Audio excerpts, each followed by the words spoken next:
Hi, friends. Joel Powell Papadale here once again with another episode of Christ versus Culture. Today's episode title is Life is Out of the Blue.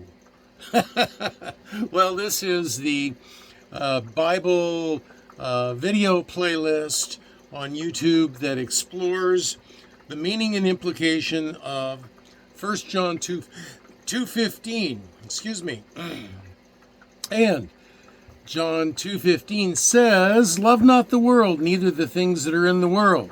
If any man loves the world, the love of the Father is not in him." So that means that we want to be sure that we love the Maker, the Creator, more than the creation. Now, this is just one of literally hundreds of videos that are being uploaded to YouTube for two purposes.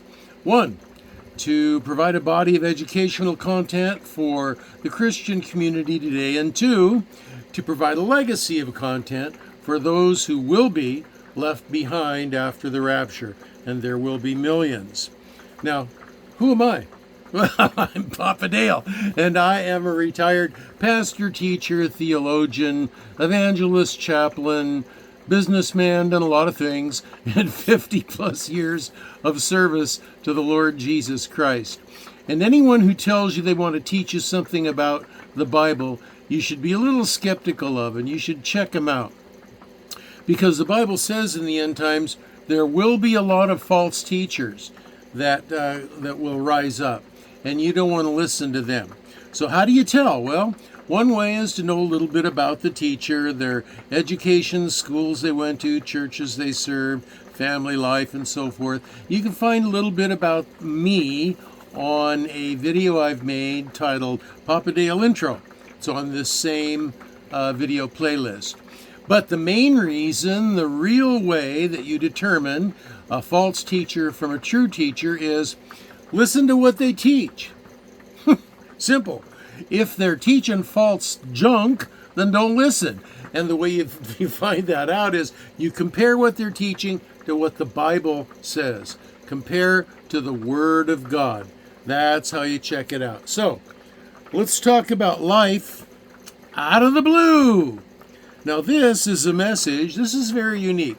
This comes right from my heart because this is a message that I sent to my granddaughter, who I love with all my heart.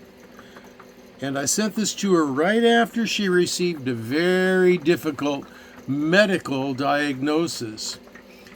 And after I sent this to her, I began to think about it and looked at it and thought, this really has strong applicability to the Christian community. So I sent this along, and it says, "Sweetheart," to my granddaughter, remember? "Here are some grown-up Christian things that will be helpful for you to remember. 1. When you were conceived, you immediately had two natures, physical and spiritual. They work together sometimes, and they work independently sometimes.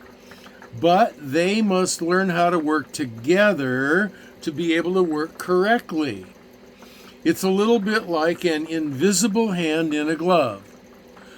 The glove doesn't work without the invisible spiritual hand inside of it, but without the glove part, the spiritual part lacks any ability to do anything in the physical world. 2.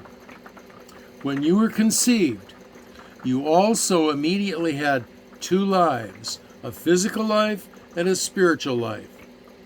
Our awareness of our body grows and our focus becomes very physical.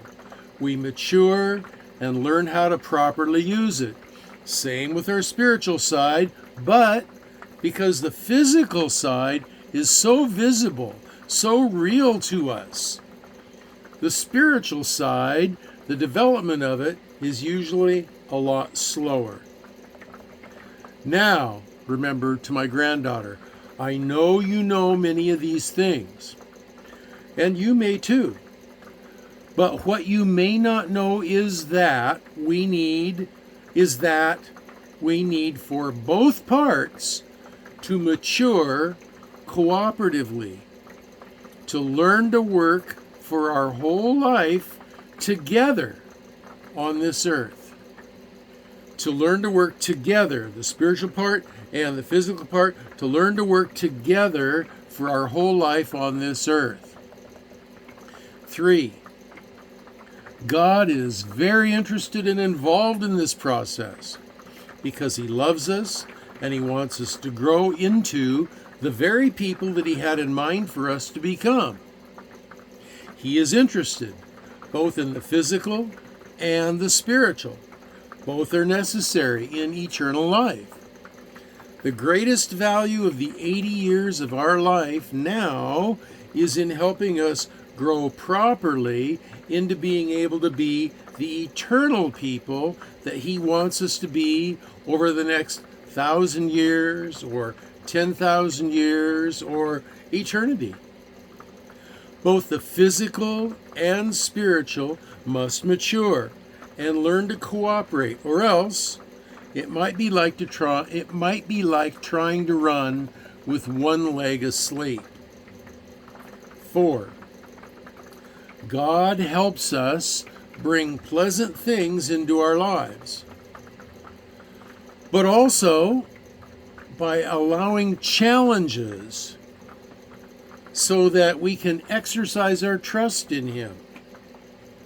We have to learn that we can really trust Him.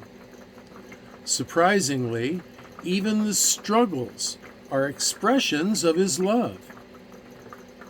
He loves us more than anyone. He has a plan.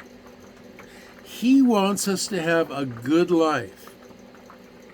Exercise is hard and often unpleasant, but necessary. Don't forget, He has a plan.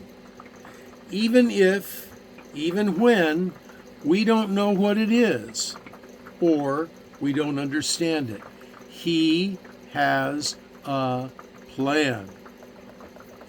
Now here's the part that I'm trying to get to. 5, He often brings big surprise things.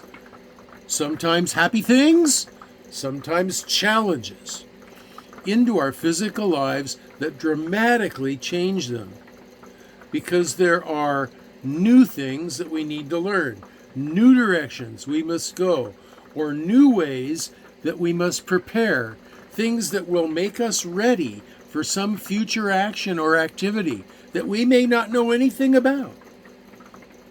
They are often uncomfortable, big changes, because people like routine. I call these out of the blue moments. I didn't learn this until I was a pretty old man. There are only about a dozen of these out of the blue things in my 75 years, but looking back on my life, I see them quite clearly. If every one of them had not happened, you, my beautiful granddaughter, would not exist. Where would you be if I had not met your grandma? I'll tell you, nowhere. You would not exist. The future you depends on your believing and trusting in Jesus through every challenge. You can learn this early and have a happier life by knowing this, or you can fight with it and get angry and bitter. Some people fight it into old age. The Apostle Paul said in the Bible, quote, "In everything give thanks, for this is the will of God in Christ concerning you." 1 Thessalonians 5:18. It sounds crazy, right? But being thankful for our challenges, especially when they are annoying or painful, hard work, or life-threatening, shows the Lord, and it shows to our own selves that we trust Him.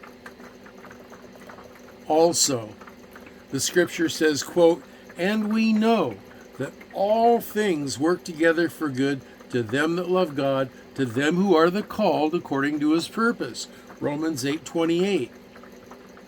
This is the why we can trust him. You put them together, and here's what we get. Quote, trust in the Lord with all your heart, and lean not on your own understanding. In all your ways acknowledge him, and he shall direct your paths. Proverbs 3:5 and 6. All my love and prayers to you. God has a big plan for your life. So this, my friends, is the letter that I sent to my granddaughter. Life is out of the blue. And if you have comments, questions, or prayer requests, you can leave them down below in the comments section. Or down in the description section, you can also find a link to my Facebook page if you want to really get verbose about your comments to me. Also, there's a link where you can go to these lesson notes and you can read through it a little more slowly. And for now, here's what I want to say. If the Lord doesn't rapture us all out of here in just a very short order here, or if the Lord doesn't take me home personally in death and to live with him, which that's okay with me too. Whether I live, whether I die, I serve the Lord. But if he lets me upload another video, I will. And if that's the case, until the next video, this is your old pal Papa Dale signing off and saying, I will be praying for you and for you and for you and for every one of you. That's you'll be well. That's you'll be blessed. And that's 2 thumbs up for you.